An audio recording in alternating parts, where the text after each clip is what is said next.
Ready to build your own Zillow?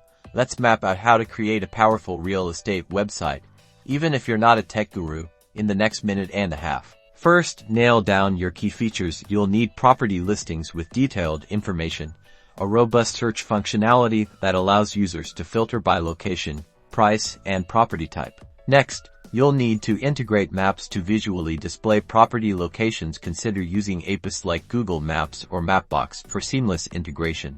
Don't forget user accounts. Allow users to save their favorite properties, create personalized searches, and get notified of new listings that match their criteria.